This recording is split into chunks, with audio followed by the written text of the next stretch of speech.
Join me as I ride solo, exploring Vietnam on two wheels. Who lived in Myanmar by herself. Whoa. And she was there like when during the most like when the coup happened. Mm-hmm. If she can do it Yeah. while she was there, Yeah. you know, that is a brave woman. Yeah, it is. I think I could do it. You know, Have you been to Laos? I haven't been allowed. Okay. Okay. So, but in Southeast Asia, I've been to, of course, Vietnam, Thailand, Malaysia, Indonesia, which is only Bali. So when you go to a new country, you have like a goal in mind, like get a certain amount of experiences, like meet a certain amount of people. You just go there and lack of better terms, go there wing it. That's like let the experiences come to you. I these days in my 20s, I would just go and I would just go to bars and meet people. Right now, I don't really drink, so now I go and I find a martial arts gym, like a jiu-jitsu gym, where you can find like people you can kind of trust and you build bonds with, and then get my recommendations from there. But what my true passion in life is, and one of my biggest things I want to do is just drive exploring the world by motorbike by yourself.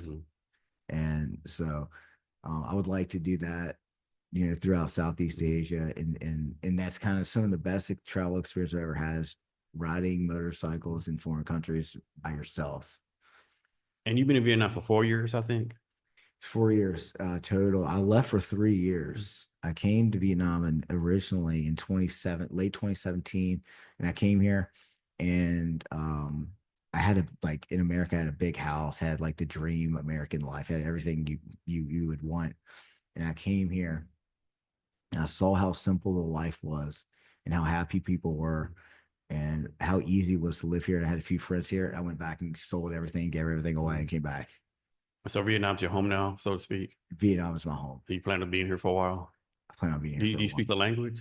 Just a little bit. A little bit. Just enough to make the girls laugh. Nice. And are you you driving on a motor scooter or a scooter? Oh, of course, yeah. man. It's the only way to do it, man. Yeah. It's the only way to do it. Like I was really lucky. I lived in Hanoi for 2 years when I first got here, and I was lucky because I had people from Virginia. I'm from Virginia, who had been here for a long time, and they were either married or dating Vietnamese women, and they spoke the language. Okay. So I was immediately engulfed into the culture. Yeah. I think it's easier to, like, this is Saigon international city. Yeah. Very, you don't even have to speak Vietnamese. In Hanoi back in 2017, you had to speak a little bit of Vietnamese. And I was around people who were teaching me Vietnamese all the time. So, so I learned Vietnamese like basic. I could negotiate. I could like directions and stuff like that. Right when I got here, so I kind of had like an advantage that most people didn't have. Yeah, it's kind of like I'll be here for like total 90 days. I had every chance of being like learning basic language, but you're in this district, everyone speaks English, you know. I think you have like me, I have to be like maybe like in District 12 or District 9, like out in the outskirts for, you know. It's hard to like do it, but it doesn't no motivation to do it. Like, because there's unique challenges to learning Vietnamese. This is that voice, the tonal thing, right? Or you've got the tonal thing. You've got everyone or most people in Vietnam are motivated to speak English because if they can't speak English, then that means they're going to make more money and have more opportunities. Another challenge is if like you're with a girl who speaks English fluently, she doesn't want to teach you English or shit to Vietnamese. Like it's just easier for both people to speak English. So to truly learn Vietnamese, you have to be around Vietnamese who don't know English.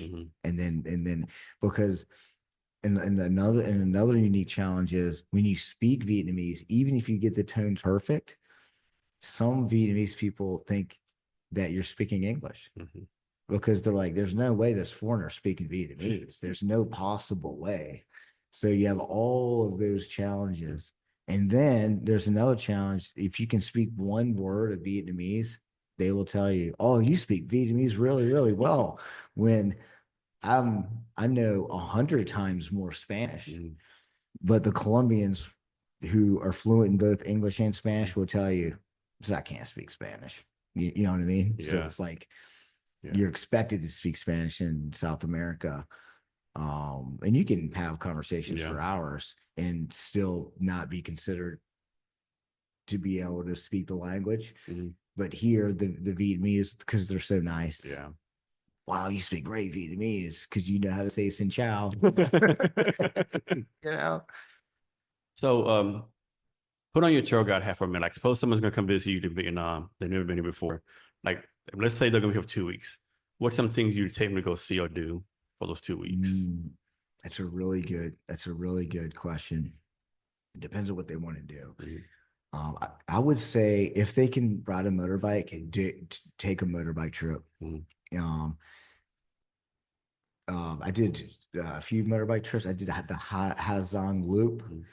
in the north near China. That is a mind blowing experience to do that. You can do that in 1 week. Halong Bay is pretty remarkable.